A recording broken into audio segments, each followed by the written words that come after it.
Hello everyone, and welcome to my first in a series of Arma 3 tutorials. Today what I'm going to talk to you about is a game mode for multiplayer called Arma 3 Wasteland. What Wasteland is, it is a quote-unquote wasteland survival sandbox or a harsh survival wasteland, something along those lines. However, I like to think of it more as the traditional deathmatch on a large scale spread across an island. So what this game mode entails are three primary teams. There's Blue 4, Op 4, and Independent. Blue 4 is the NATO US forces, quote unquote, the good guys. Op 4 are the bad guys, the Russians, the CSAT, whatever you want to call them. They Both of these are teams and they work as a team. Independent is a free for all. You kill everyone, even other independents. You kill Blue 4, you kill Op 4. Now, the key here is that independents can group up and team up together to kill other independents, Op 4 and Blue 4. Generally, if you're playing as a large team or even a medium-sized team, you want to go independent. It gives you a lot more freedom, more people to kill, more things to do.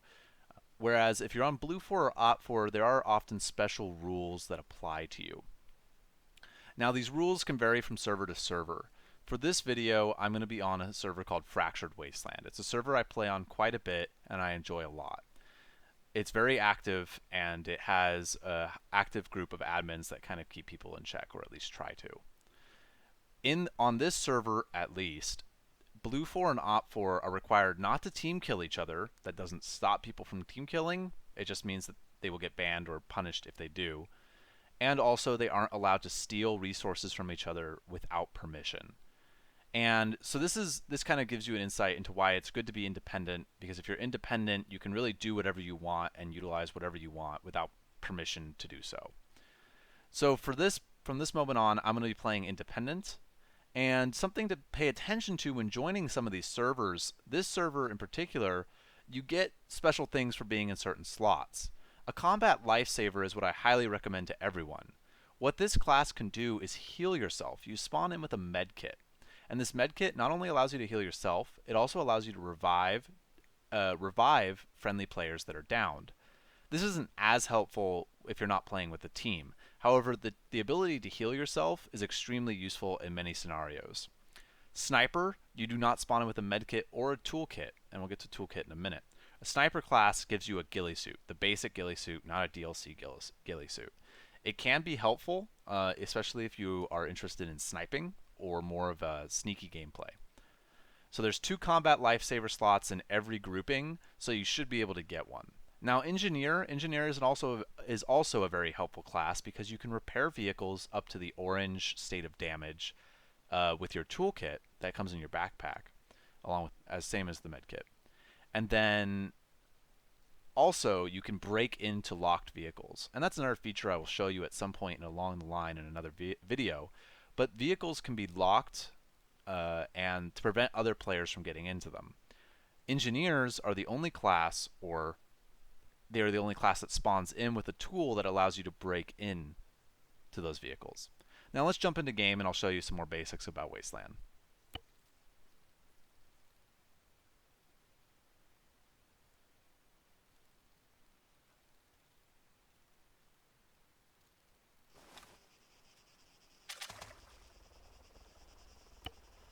So for this video, I decided to log out at a general store. To give you an idea of where I am and what we're about to look at, we can take a look at the map. So in Arma 3, the several popular maps are Stratus and Altus. Stratus is this map. It is a smaller island. It kind of looks like almost a spearhead. On this, you can see a couple different things. First of all, these blue circles that are everywhere on the map, those are spawn-in locations. People can randomly spawn in there, or if they have teammates in those areas, they can spawn in on those teammates. The other thing you may notice are these cross-hatched regions. These kind of cross-hatch. These are capturable territories. Within these are even more little circles and crosshatches. These are for stores. If you're in a gun store, it will light up if there's an enemy, and it'll be yellow if there's nobody in it. Let's see if we can find one. So for instance, this means that nobody is in this circle area, whereas this means at least one person, a hostile, is in a gun store.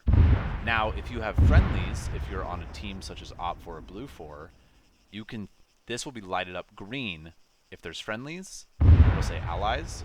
It'll be orange if there's friendlies and enemies. So we hear some explosions outside. I can probably guess what's going on. All of these crosses on the map are missions. These missions have money, they have guns and other rewards such as vehicles. Nearby, probably less than a kilometer out or about a kilometer out, there's a main battle tank mission. This main battle tank mission will have a bunch of AI, probably around 12, and a main battle tank, whether it be a Kuma, whether it be a Varsuk, something like that, or maybe even a Slammer. And you can go kill the AI and grab the tank and make the tank yours. But now let's look at some other general basics. So a very helpful thing in Wasteland, especially for beginners, is the use of shift clicking.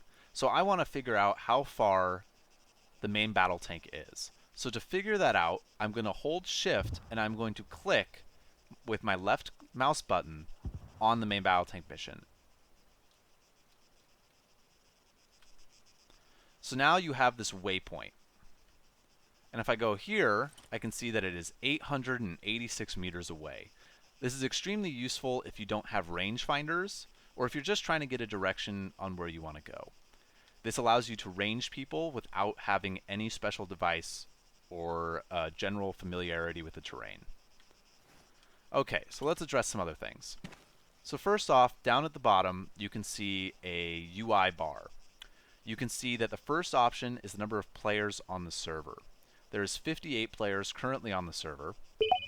The next thing is the health. It's 100%. Generally, it won't necessarily tell you which body parts are injured. So your legs may break and you may be at 99% health. However, if you heal, it should fix your legs. Next thing is money on hand. I have $16,639 on hand. This money can be placed into an ATM. The ATM is right here. These ATMs are marked on the map as ATMs and have these yellow marks with an A with a couple lines through it. I have my next two icons are food and water, and my next one is money in my bank. I have $1 million in my bank, and on most servers you can get up to $1 million and it caps you out. Some servers allow you to go to more. On this server, on Fractured Wasteland, I can only have $1 million in my bank at a time. Next, you can see my FPS. It's a little low right now, 36.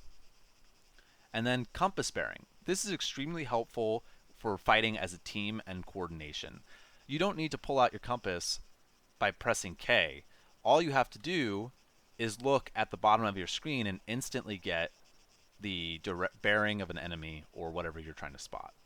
Lastly, the clock icon is how long till the next server restart. Okay, so let's talk about some other things. So the ATM is helpful because on this server and many other servers, you can purchase with in-game money gear upgrades. What those gear upgrades allow you to do is spawn in with better gear on restart or on every life. So if I press G, I spawn in with a carrier GL rig, a carry-all backpack, a combat helmet, binoculars, an MXM marksman rifle with a silencer, RCO scope, and 3 mags. Some of this other stuff isn't standard. I went and bought an AA launcher earlier. You usually spawn in with an RPG-42 Alamo. What this allows you to do is it allows you to really have an advantage on start. Because everyone else is going to be running around with basic starting gear, they are not going to be running around with an MXM, a 6.5 rifle. This allows you to really have an advantage on start and gives you an end game to strive for. The end game is striving for the gear level 9 or gear level 10. For more information about gear levels, you can press M on Fractured Wasteland, go to gear level info, and all the gear level is there. Each gear level is $1 million. You suck at shooting. And of course, we have people talking in side chat. That's also something else on the server that you should know, is that, and like people just said, you aren't allowed to talk in side chat on Independent. So let's look at general stores. General stores are extremely useful. What I recommend getting at a general store is, well, first, let's familiarize yourself with the general store. You have headgear, uniforms, vests, backpacks, items, supplies, objects. Under headgear, you can see there's a lot of different options. You can get boonie hats to gas masks. I generally recommend gas masks. The reason why is that recently Arma redid their armor system, and these helmets no longer give armor. Although on some servers, the defender helmet or protector helmet gives the most armor. On this server, however, there is no armor values to helmets. So if you get shot in the head, you're going to die no matter what pretty helmet you have on. However, one helmet does offer functionality, and that's the gas mask. The gas mask protects you from toxic gas grenades that people shoot around or throw around. This is extremely helpful as the gas will blind you and will kill you.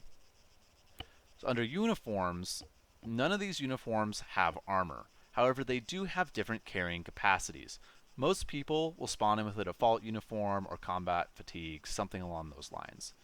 Some people prefer to buy the DLC ghillies. These provide more capacity as well as the obvious camouflage. I believe the Tron suit has the most capacity, but it is also the most obvious as it glows in the dark. Under vests, these do have armor values. So something to note, though, is that not all servers will show you their proper armor value. For instance, on this server, it shows the carrier GL rig as having 0 armor and having 140 capacity. However, this is not true. The carrier GL rig is the best vest in the game, and at least on this server, an unmodded game, and will protect you from many bullets. And I highly recommend you getting that GL rig. Under backpacks, get a carry-all. You can carry the most in that. You can carry about 2 rockets and a medkit. Under items, there's quite a few things you can do.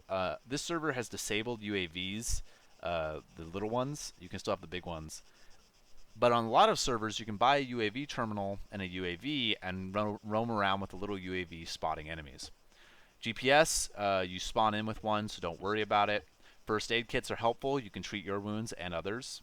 Medkit and toolkit we've already briefly discussed. This is extremely helpful for healing yourself and breaking into vehicles. Mine detector and everything else is pretty self-explanatory. Laser designators, however, I highly recommend getting on this server. And the reason why is that when you put them on, they act as a multifunctional device. So as you can see at the top, AZT is the compass bearing. The RNG is the range, so that's 109 or 108 meters away from me, and the elevation is 1.97. But that's not really the value of having laser designators on the server. This server and many servers have the ability to use them as thermal imaging. You do that by pressing N twice. So this gives you a green and grainy range-finding thermal scope. This quickly allows you to find hostile snipers and hostiles hiding in areas you might not normally see them. Other than that, you probably don't need to know much more besides under supplies, you can buy spawn beacons. Spawn beacons are extremely important because you can spawn in on them without being in a spawn territory. And how these work is you usually go find a hidden location, such as this bush, even though it's not that hidden, and you press your Tilde key. And Tilde key brings up a player menu. This player menu allows you to do several things. It allows you to adjust your view distance, such as near, medium, and far. What this does is it changes your rendering distance, and I highly recommend you messing around with this setting to find the optimal one for your computer specs. If I change it to near, it reduced my view distance by quite a bit. There's some hill glitches over there when the view distance is turned down. But you see that my FPS went up about 5 when I did that. If I put it up to medium, it gets a little better, and far is as far as I'm going to get without changing some other options. It's very helpful to do in short term. For instance, if you're fighting amongst a bunch of buildings, I recommend putting your view distance to near so that you maximize your frames per second. You also can turn off your effects, which is the crickets and other wind noises. You can turn those off completely. This helps when you're trying to listen for footsteps as well as gunfire. The server also, and as I mentioned, independents can play as a team. How you do that is you go under group management. You can find people who are in groups on your left side of your, or not in groups on your left side of your screen. If you click on them and there's no invite button, that means they are in a group and you cannot invite them. So Gossett over here invited me to a group. If I hit accept, I am suddenly in his group with a bunch of other people. This gives me a couple different options. I can look on the map and find out where they are, and it lit up the gun store as allies. But back to spawn beacons. So spawn beacons are used over here. So I can click on them and hit use. And what that does is it plants a spawn beacon. The spawn beacons do take quite a while to plant and remove. So I recommend doing this only when you're safe. Repair kits can be used to repair vehicles to completely full repair status. Food and water isn't necessarily a very important component of this game as far as Wasteland is concerned. That's because, honestly, you usually won't survive long enough to use your water and food.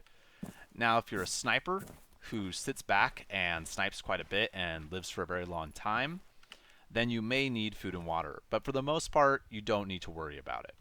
You always spawn with 1 canned food and 1 water bottle on most servers, and that's usually enough to last you 1 life.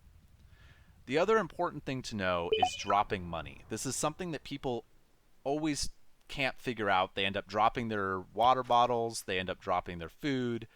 How you drop money is by using this drop down menu. So I want to drop $500. Do not use this drop button, use this drop button, and you've dropped your $500. For the most part, those are the very basics of getting better at Wasteland. I've just showed you a lot of mechanics, and I know it's a lot to take in, especially for a new Arma player. Arma is clunky in general with its inventory system, with its gameplay, with basically everything, even its physics. However, adding the element of PvP on a Wasteland server is a whole nother thing. Next time, I will show you vehicle stores or gun stores, 1 or 2, or maybe even both. Those are other aspects to this server and many other Wasteland servers that really can enhance your gameplay and really add a different element. Vehicles are quite fun on Arma. Some people don't like them, but I highly recommend that you give them a shot because there's quite a few to choose from. And with that, I think those are the basics that I wanted to cover in this video. I hope that you learned something, and if you didn't, please post recommendations or things you would like to see in the next video that I didn't cover in this one. If you have any questions about Wasteland, Fractured, or just about Arma 3 in general, feel free to post it in the comments or go to fractured-gaming.com to learn more about Fractured Wasteland. I hope everyone's having a great day. I'll talk to you later.